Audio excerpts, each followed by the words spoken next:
For English subtitles, push the subtitle button.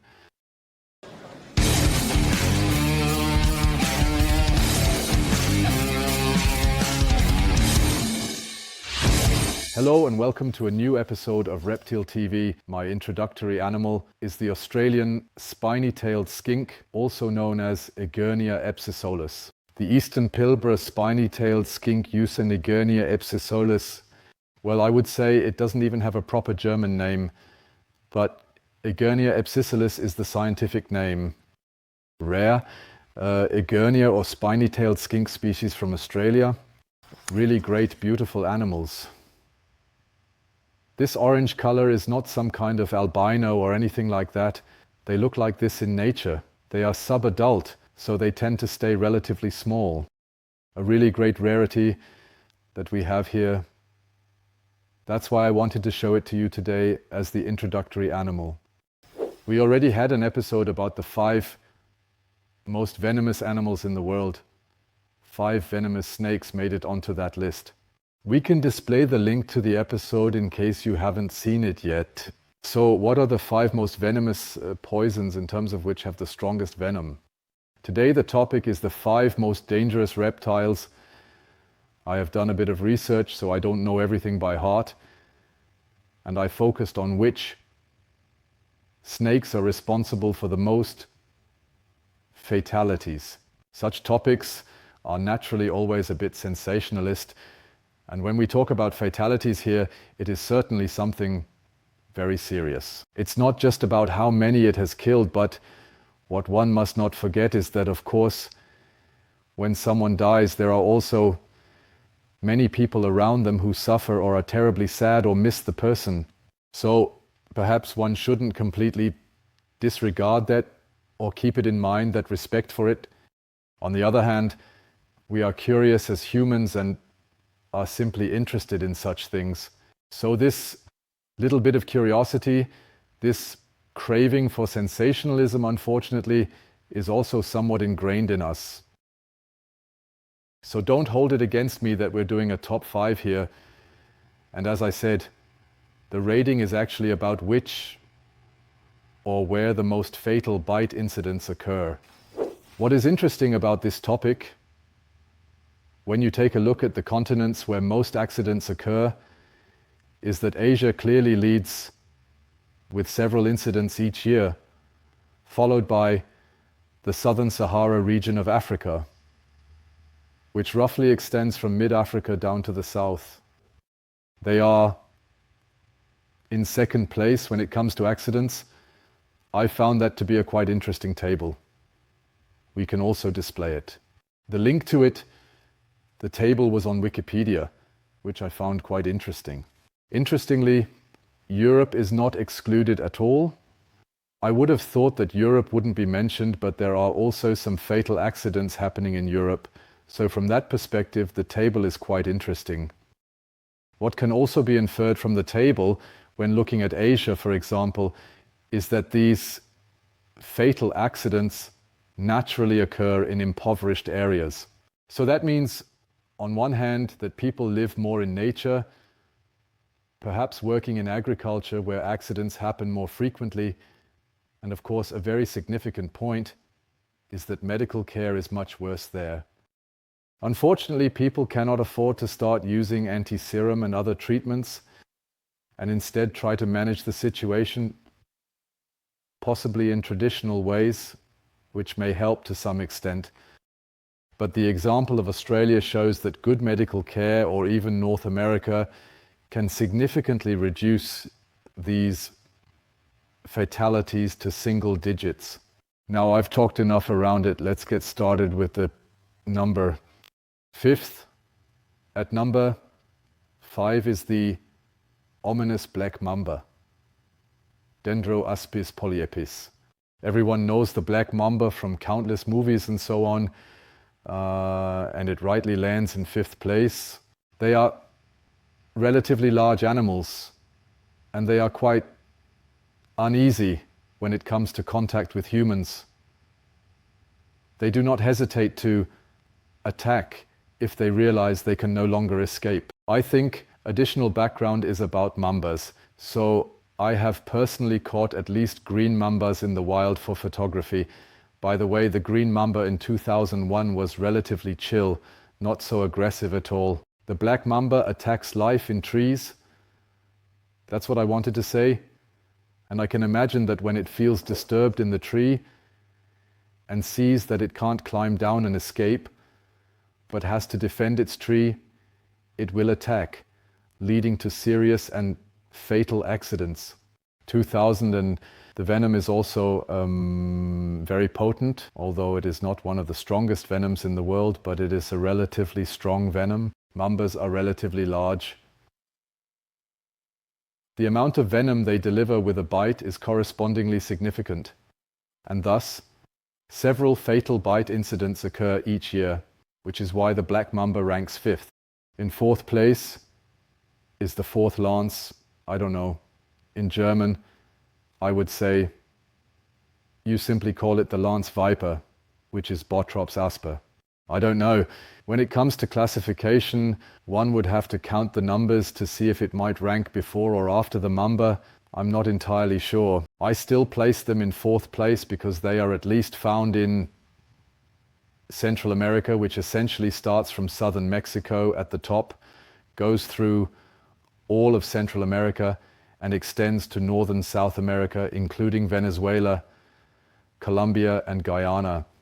The quarter inch is indeed a problem responsible for many bite incidents, some of which are fatal. The animals are also relatively large, reaching up to 2 meters, have a relatively large amount of venom, and possess relatively long fangs. As a result, many accidents happen with them. When you are in the areas where they occur, you are regularly warned about them, so the people or the significance or the fear factor that the 4th lens has in the areas is relatively high. As mentioned, you almost encounter it daily when you move around the area, which is why it definitely lands in 4th place. In 3rd place is the puff adder. I mentioned earlier that Africa ranks 2nd when considering the overall numbers, and the puff adder has a significant share in that. The venom of the puff adder is certainly not as potent as what we have already discussed in the toxicity episode, so it is not really comparable to such a chalk or even to some cobra species. The problem with the puff adder is, on one hand, that they are large, massive animals with really long fangs that inject venom deeply. Then it is an ambush predator that sits on the ground, usually relying on its camouflage, and accidents happen because people simply step on it by mistake. The 2001, when you see them in nature, they do hiss and make themselves known, but it still happens repeatedly, especially in agricultural areas. By the way, puff adders are also quite common in the areas where the royal python is found, where I have also been a lot and have regularly seen puff adders. They are used for agriculture, whether people are harvesting cocoa there, or growing cassava or corn or something else. And a puff adder lies somewhere in the grass waiting for prey, leading to an encounter between human and animal. And that is why the puff adder unfortunately holds the top position on the scale of the most deadly accidents on the African continent, placing it 3rd among the most dangerous reptiles in the world. I mentioned it earlier, most accidents happen in Asia. In 2nd place, we are now in Asia, where I would use the term cobra as an umbrella term. Not a specific cobra now, not even the king cobra, for example. I believe that it even ranks lower than cobras when it comes to fatal accidents, simply because it is not that common and is also relatively shy. Further up, in India, the Nyanaja, or Indian cobra, holds a higher status, or well, Kautia, which is the classic monocled cobra that one knows. Unfortunately, there are relatively many fatal bite incidents occurring in Asia, not just in India, but generally in the South Asian and Southeast Asian regions, There is also a lot happening in agriculture, such as rice fields, where humans and cobras simply encounter each other, resulting in a bite. As mentioned before, the medical treatment for snake bites is unfortunately still relatively poor in many areas, or people simply cannot afford to be treated with antivenom.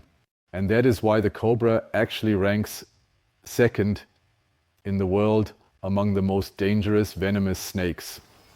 Now it gets exciting. We are coming to number 1. That is 2001. I could imagine, or you could have quietly typed below in advance, but one doesn't usually make a comment first and then watch the film. Rather, one watches the film first and then makes the comment. But if you are honest, who would have guessed correctly?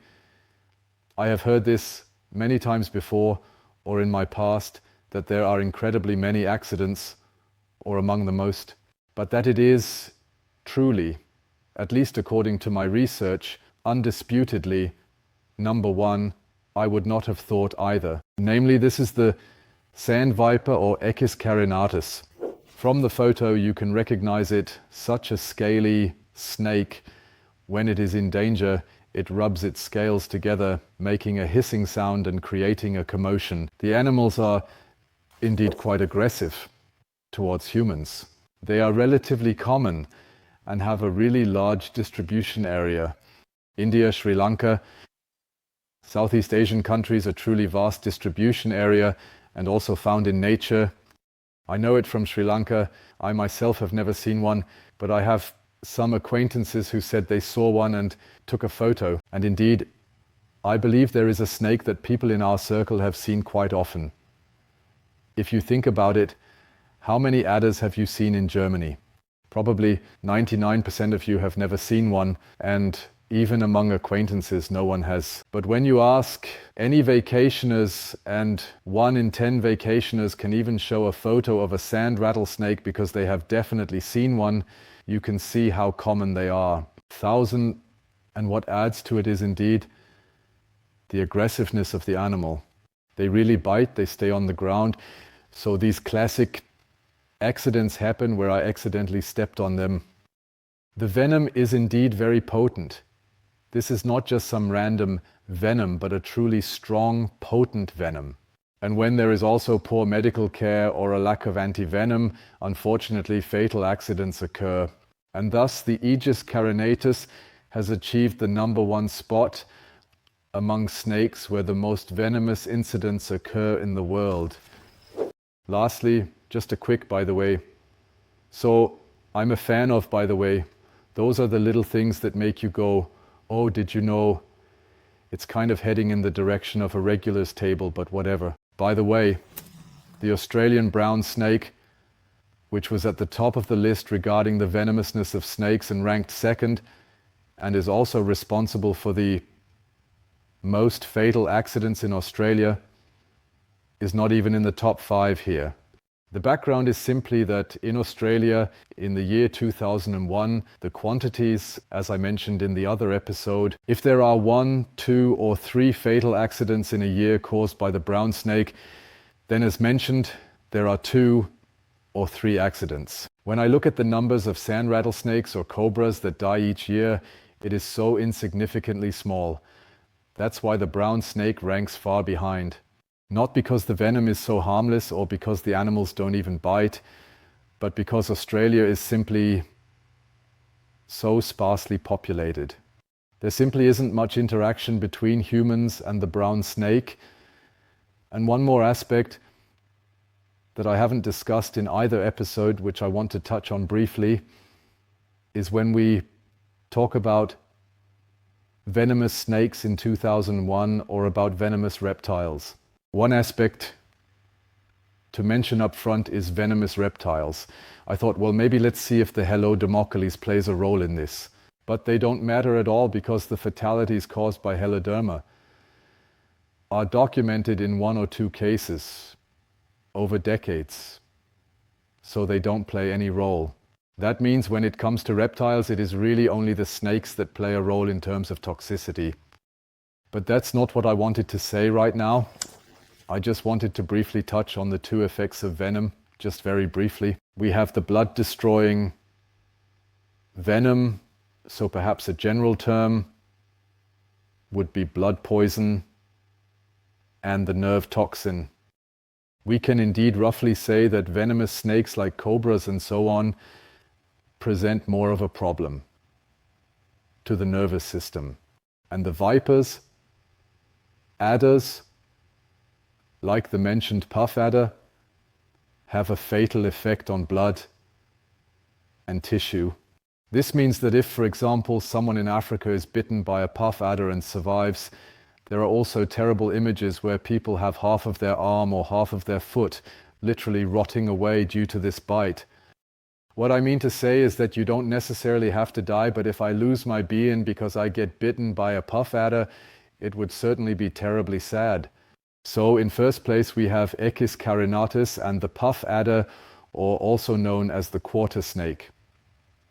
In the group I just mentioned, they are more likely to fall under the category of a mix of nerve and blood toxins, but they are more associated with the tissue. Blood toxins, as mentioned, the puff adder is a significant example. And yes, one can consider what is better. Whether I die because my breathing or my central nervous system completely shuts down, or whether I die because I simply bleed internally or my leg gets gangrene and a few days later my body can't handle it. Neither is pleasant. That's it for today about the most dangerous snakes in the world. If you enjoyed it, give it a thumbs up and leave your comments below. With the motto, Stefan, you've sensationalized it again. Or, no Stefan, it was quite interesting to hear it all compactly like this. I am really looking forward to it. I can't wait to see your comments, and otherwise stay loyal to me and check out my top 5 rankings.